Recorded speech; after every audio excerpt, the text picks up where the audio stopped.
Bom dia, pessoal, um prazer novamente estar com vocês. A gente vai falar um pouquinho hoje, dar continuidade ao assunto, inicialmente com correções, depois com assuntos transnacionais na economia americana e africana. Mas antes, eu espero que todos vocês estejam bem. A gente inicia mais uma semana de aula, a gente inicia mais um mês, né?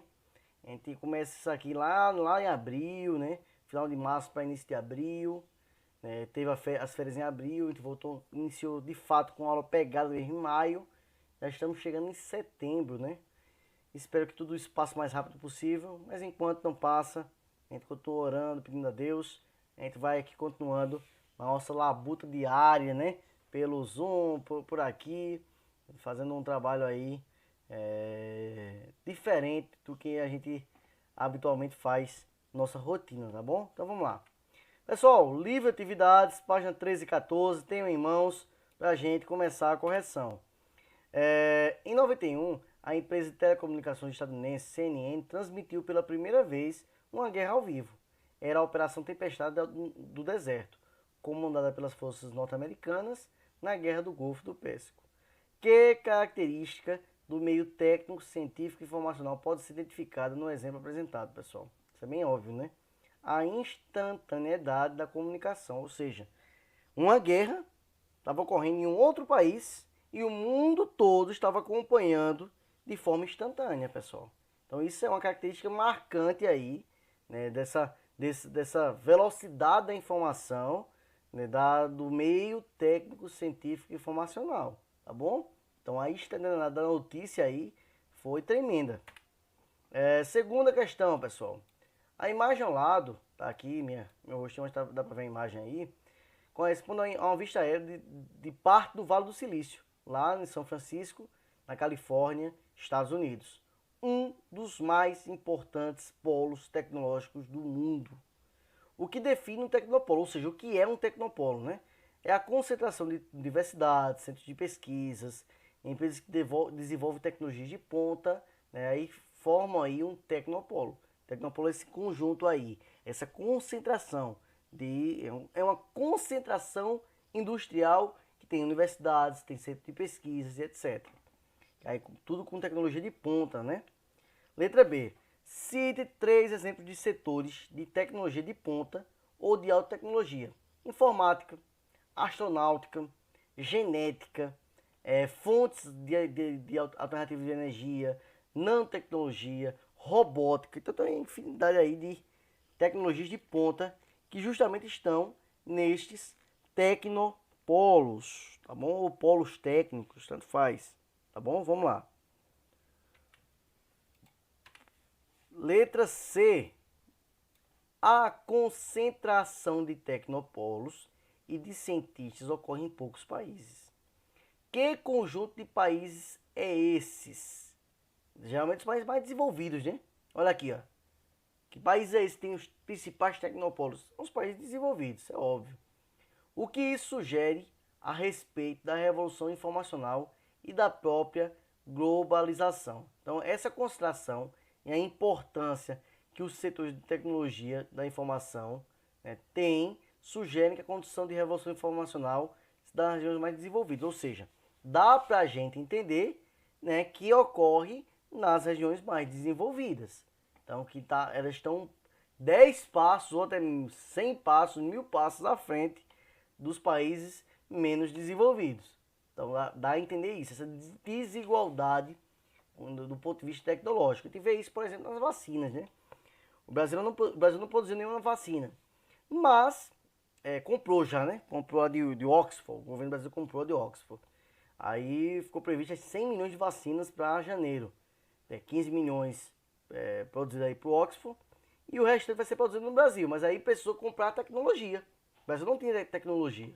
Então o que foi feito? Foi comprada essa tecnologia lá como eu posso dizer, da Universidade de Oxford, tá bom? Então, Então, um passo atrás. Tem que desenvolver, tem que investir em educação, tem que investir em tecnologia. O Brasil para enfrentar esses gigantes aí que estão aí, né, como países desenvolvidos. Sair na frente, né? Essa é a verdade. Então, o Brasil está bem atrás ainda com relação a essas tecnologias. Pessoal, nós temos aqui uma imagem, né, que é o mundo digital. Nós tínhamos aí em 2018 quase mais de 7 bilhões e meio de pessoas. 4 bilhões aí tinham acesso à internet, 3 bilhões aí tinham acesso às redes sociais, mais de 5 bilhões acesso a aparelhos móveis, né? Então tá aí, ranking de penetração da internet, né? Os países que têm pessoas mais atuando na internet, Catar, Emirados Árabes, etc. Então vamos ver aqui o que a pergunta quer dizer pra gente. Letra A. Em relação aos dados apresentados no quadro, responda. Qual é a proporção de usuários de internet no mundo em janeiro de 2018? Né? Mais da metade. Volta lá, a gente vai ver que mais da metade da população. Aqui a população 7 bilhões, nós temos 4 bilhões aqui utilizando a internet, 53%. Então mais da metade. Só isso, pessoal. Não tem o que fazer, não. Letra B. Ao se analisar o percentual de penetração da internet na população dos diferentes países, pode-se afirmar que há uma distribuição relativamente homogênea entre os mais de 200 países analisados. Ou seja, está dizendo que a internet se dá de forma igual em todos os países do mundo. Mentira! Extremamente falso, tá certo?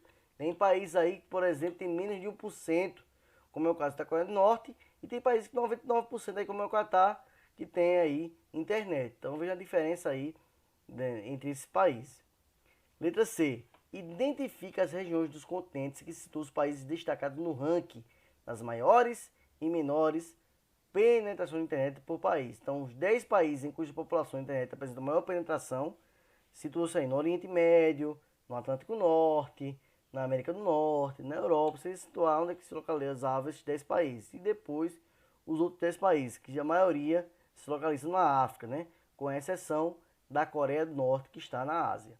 Então, vocês iam fazer isso, sem mistério algum. Pessoal, transnacionais na economia americana e africana.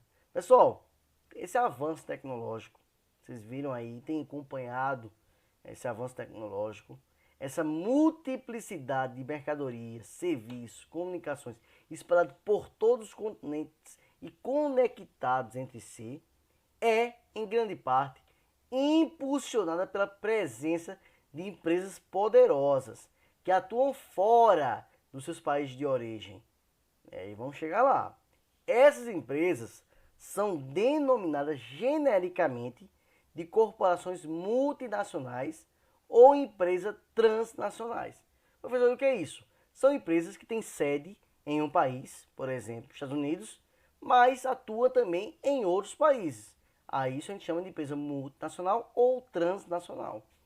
Multinacional e transnacional são termos sinônimos, mas geralmente os estudiosos, né, cientistas, aí utilizam mais o termo transnacional, por dar a entender, né, de transcendência, países que estão em outros países, né, de transcendência, tá bom? Então, isso é uma empresa, né, transnacional, que ela transcende o seu país de origem. Ela migra para outros países também, deixa sua sede e vai aumentando aí sua rede de empresas para o mundo afora. As transnacionais são, portanto, empresas com atuação coordenada em mais de um país, mesmo que se valendo de operações e componentes terceirizados. Então, por exemplo, a McDonald's tem praticamente todo mundo.